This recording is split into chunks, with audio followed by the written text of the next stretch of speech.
오늘 말씀은 너의 장애물을 돌파하라. 여호수아 3장 1절에서 6절 말씀을 가지고 함께 은혜를 나누도록 하겠습니다.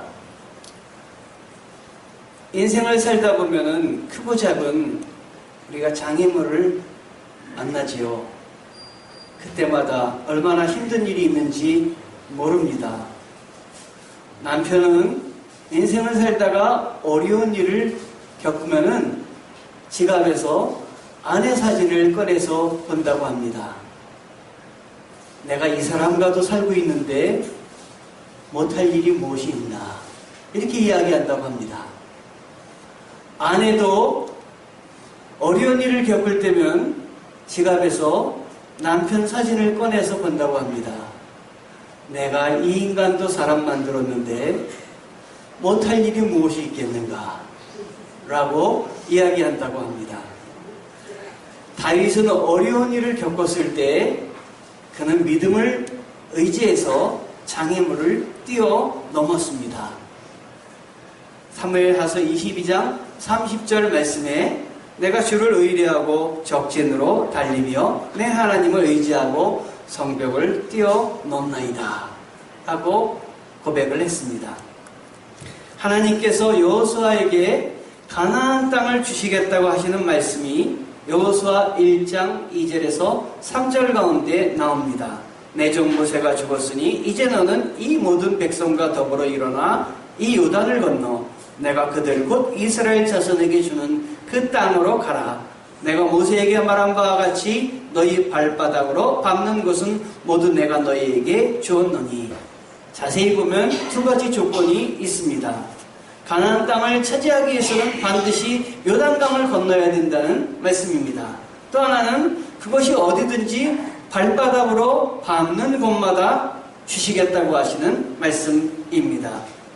요단강을 건너는 것과 강성한 나라가 다스리는 가나안 땅을 차지하라는 것, 이 두 가지 어느 한 가지도 쉬운 것이 없었습니다. 그야말로 큰 장애물이었습니다.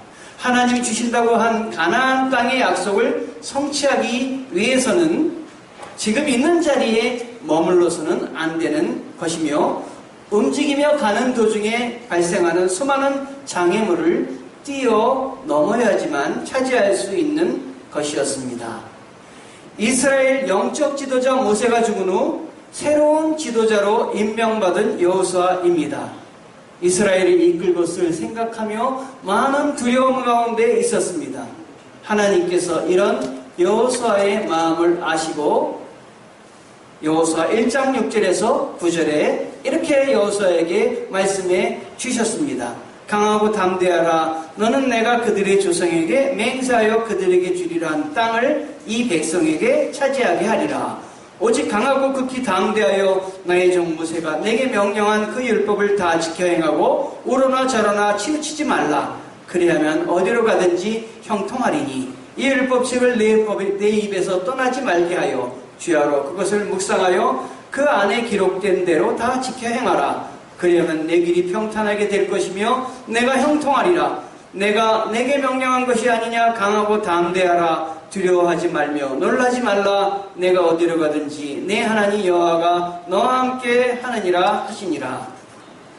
하나님께서 여호수아에게 함께 주셨다고 하셨지만 이스라엘 12지파는 아직 하나가 되지 않았습니다. 여호수아 역시 모세처럼 강한 지도력을 갖추지도 못했습니다.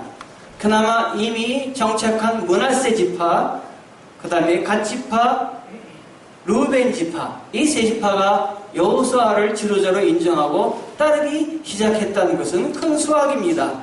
사실 이렇게 된 뒤에는 하나님께서 이 여호수아를 세우시려고 작정하고 밀어주셨기 때문에 그들이 움직였던 것입니다. 이제 백성들은 요단강을 건너야만 했습니다. 제가 성지순례를 하면서 이스라엘 요단강을 가봤습니다. 근데 성경에서 요단강을 건넜다는 얘기를 들었는데 요단강이 얼마나 클까 하고 가서 봤는데 요단강이 제 그 생각과는 너무나 차이가 있는 강이었습니다. 가보니까 실 개천과 같았습니다. 이렇게 조그만 강을 하나님이 이렇게 역사하셔서 건넜다니, 이런 생각을 하니까 실망감이 컸습니다. 과연 하나님이 기적을 일으키셨단 말인가? 이런 생각을 하게 되었습니다. 그런데 알고 봤더니 요단강 상류에 댐을 만들었다고 합니다. 그래서 내려오는 물을 차단했기 때문에 요즘은 물이 그렇게 한강처럼 크게 흐르지 않는다는 것이었습니다. 그래서 그 전과는 많이 달라졌구나 하는 생각을 하게 되었습니다. 그러나 이스라엘 백성들이 요단강을 건널 당시에는 그 요단강의 그 넓이와 크기가 대단했던 것입니다. 특별히 추수할 3, 4월경이 되면은 헤르몬 산지에 그 눈이 녹아가지고 그 물이 내려오는 바람에 강의 폭이 30m 정도였던 것이 이때는 1.5km나 된다고 합니다.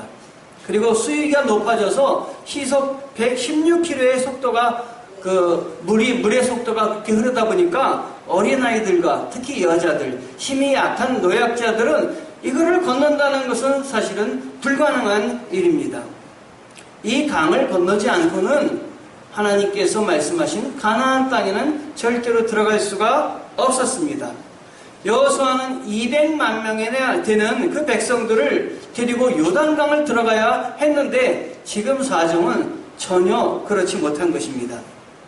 성경 당시 광야에서 요단강을 바라보며 넘어가지 못해 수없이 절망했을 이스라엘 백성들처럼 오늘 우리들도 우리 앞에 놓여 있는 여러 가지 장애물들이 많이 있는데 그걸 바라보면서 절망하고 때때로는 원망하고 때로는 포기합니다.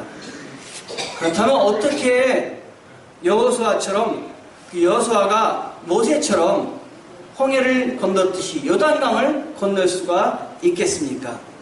그런데 이 요단강은 전혀 가보지 않은 강입니다. 여호수아는 아침에 일찍 일어나 준비하고 싯팀을 떠났습니다. 요단강에 이르러 바로 건너지 않고 3일을 요단강 앞에서 준비를 했습니다. 왜 3일을 머물렀겠습니까? 게다가 이 요단강을 한 번도 건너보지 않은 강이었기 때문에 우리는 요단강에 다리를 놓는다든가 아니면 배를 만든다든가 이런 방법을 쓸까도 생각했겠지만 전혀 그런 방법이 아니었습니다. 어떤 방법으로 길을 여실지 우리는 성경을 통해서 알고 있지만 당시의 사람들은 전혀 예측할 수가 없는 것이었습니다. 우리가 어떻게 여시는지 눈여겨볼 필요가 있는 것입니다. 여호수아는 제사장들이 언약궤를 메고 앞서가는 것을 보면 따르라 이렇게 이야기를 했습니다. 약 1km 정도 2000규빗을 떨어져서 가라 라고 이야기하면서 떨어져서 가기 전에 먼저 너희들 스스로 성결하게 해라 라고 요구를 했습니다. 그 3일간 머무르는 동안 하나님은 성결을 요구하셨고 회개할 것을 요구하셨습니다. 하나님의 큰 은혜를 받기 위해서는 우리를 돌아보며 죄악의 길에서 떠나고 회개를 하고 성결을 해야 하나님의 큰 은혜가 오는 것입니다. 아마도 눈치 빠른 사람들은 이미 홍해를 가른 일들을 보았기 때문에 이번에도 요단강을 가르지 않으실까 하는 생각을 했을지도 모르겠습니다. 비록 애굽을 탈출한 후 40년간을 광야에서 보냈지만 하나님께서는 언젠가는 이것을 떠나게 하실 것이다 라는 믿음을 그들에게 심어넣어 주셨습니다. 그래서 그들은 기다렸습니다. 그래서 가나안 땅을 향해 가라고 했을 때 비록 두렵지만 하나님의 말씀이 있었기 때문에 신뢰하고 떠날 수가 있었던 것입니다. 탁월한 지도자 여호수아를 그들에게 주셨지만 그와 함께 하셨던 하나님이 계셨기에 우리가 요단강을 건널 수 있었던 것입니다. 그러나 강 건널 준비는 여호수아보다도 하나님이 먼저 하셨던 것입니다. 출애굽기 22장 23절에 이런 말씀이 있습니다. 내 사자가 내 앞서 가서 너를 아모리 사람과 헷 사람과 브리스 사람과 히윗 사람과 여부스 사람에게로 인도하고 나는 그들을 끊으리니 먼저 가신다고 하셨고 우리말 성경에서 보면 이 끊으리니가 어떻게 번역되고 있냐면 내가 쓸어버리리라 이렇게 이야기하고 계십니다. 출애굽기 33장 2절에서도 내가 사자를 너보다 앞서 보내어 가나안 사람과 아모리 사람과 헷 사람과 브리스 사람과 히 사람과 여부스 사람을 쫓아내신다고 말씀하고 계십니다. 출애굽기 3장 8절에 보면 하나님께서는 출애굽을 시키실 때부터 이미 요단강을 건너면 강한 민족이 버티고 있을 것이라는 것을 예고하시고 알려주셨습니다. 출애굽기 3장 8절에 보면 내가 내려가서 그들을 애굽인의 손에 건져내고 그들을 그 땅으로 인도하여 아름답고 강대한 땅, 젖과 끓이 흐르는 땅, 곧 가나안 족속, 헷 족속, 아모리 족속, 브리스 족속, 히 족속, 여부스 족속의 지방에 데려가려 하노라. 이런 강한 민족이 버티고 있는데 어떻게 거기를 들어갈 수가 있겠습니까? 오늘 미래를 향하여 나아가야 할 우리에게도 우리 주님 예수 그리스도를 통해 우리를 구원하여 주시는 그 은혜를 붙들고 나아가야 되는 것입니다. 그러나 십자가에서 속죄제물로 자신을 드리셨던 예수님께서 나를 구원하셨기 때문에 그분께서 내가 다 이루었다 이렇게 선포하셨기 때문에 우리가 가는 길은 패배의 길이 아니라 승리의 길입니다. 이미 주님을 붙잡으면 승리가 예정되어 있는 길입니다. 그러므로 주님을 붙잡고 확신 있게 나아가야 합니다. 임마누엘이신 우리 주님께서 세상 끝날까지 내가 너와 함께 하겠다 그 약속을 해주셨기 때문에 우리는 약속을 붙들고 그것이 요단강이든 어디든 나가야 되는 것입니다. 우리 앞에 놓여있는 요단강을 하나님이 미리 아시고 넘을 길을 준비해 놓으셨기 때문에 앞으로 우리 삶에서 내가 만날 요단강이 아무리 깊고 아무리 넓어도 우리는 두려워하지 말아야 합니다. 하나님만 바라보고 성결하라고 주님은 말씀하십니다. 여호수아는 시딤을 떠나 요단에 이르러 곧 바로 강을 건너지 않고 하나님께서 음성 주실 때까지 기다렸습니다. 그리고 하나님께서 명령하신 대로 언약궤를 맨 제사장들이 먼저 요단강에 들어가도록 했습니다.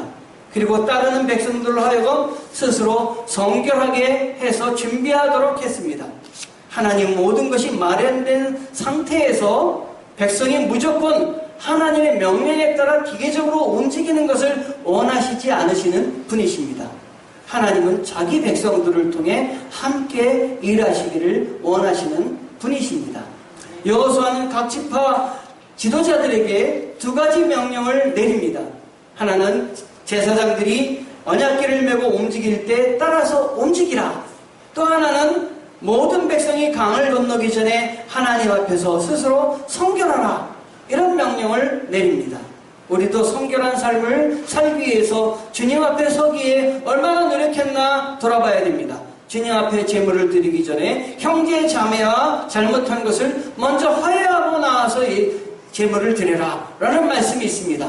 주님은 순종을 원하시며 주님은 용서하며 사랑하는 것을 원하십니다. 백성들로 하여금 1km 거리에서 떨어져 언약궤를 바라보고 요단강을 건너게 한 일은 모두 백성이 여호수아가 아닌 하나님에게 집중하게 하기 위함입니다. 하나님만 바라보고 나아가게 하기 위함입니다. 백성들이나 여호수아나 자신의 힘으로는 도저히 이 요단강을 가릴 수가 없습니다. 건너게 할 수가 없습니다. 하나님의 은혜로만 가능했기 때문에 하나님이 어떻게 여시는가를 보고 따라오라 라고 하는 것입니다. 느낌과 직관에 의존하지 않기라는 글을 썼습니다. 한국 사람들의 대화 방식은 직설법보다 은의와 직유법을 많이 사용한다고 합니다. 그러다 보니 삶에서도 느낌과 직관을 의지할 때가 많이 있다고 합니다. 그런데 이것이 자신의 상처에 따라 자기가 보는 그 은의와 직관이 달라지게 된다고 하는 것입니다. 그래서 부정성이 그 삶에 가득한 경우에는 느낌과 직관도 바로 부정적인 방향을 띈다고 하는 것입니다. 그래서 상처가 많은 청년이 한눈에 반한 작은 상처로 인해서 기인한 느낌일 때가 많이 있다고 합니다. 느낌에도 삶의 변수들을 조절하여 내부 환경을 안정적이고 상대적으로 일정하게 해주는 항상성이 있는데, 어떤 상황에 여러 가지 느낌이 혼합해 있는데 과거에 익숙한 느낌이 먼저 자리를 잡는다고 합니다. 치유되기 전에 느낌에 의존해서 사람들을 대하게 되면은 오해를 불러일으키기가 쉬운 것입니다. 우리는 자신을 좀 더 긍정적인 마음을 느끼는 훈련을 할 필요가 있겠습니다. 자신을 위해 긍정적인 생각을 하도록 노력하면 느낌도 자연히 긍정적으로 되는 것입니다. 이 이론에 따르면 죄악 가운데 있는 사람은 죄악에 사로잡혀 있기 때문에 자기 스스로 부정적인 느낌에서 벗어날 수가 없는 것입니다. 죄악에서 회복될 수가 없는 것입니다. 절대 하나님을 바라보거나 하나님이 기뻐하신 일을 따르지 않는 것입니다. 우리가 장애물을 만났을 때 두려움을 갖거나 불행한 마음을 느끼는 것은 영적으로 하나님께서 기뻐하시는 것을 따르지 않는 마음으로 가득 찼기 때문입니다. 하나님만을 바라보는 사람은 말씀을 의지하고 성령의 임재를 따르기에 자신의 감정이나 느낌에 치우치지 않습니다. 그러므로 하나님을 신뢰한 사람은 우리 감정이나 느낌의 한계에 매달려서는 안 됩니다.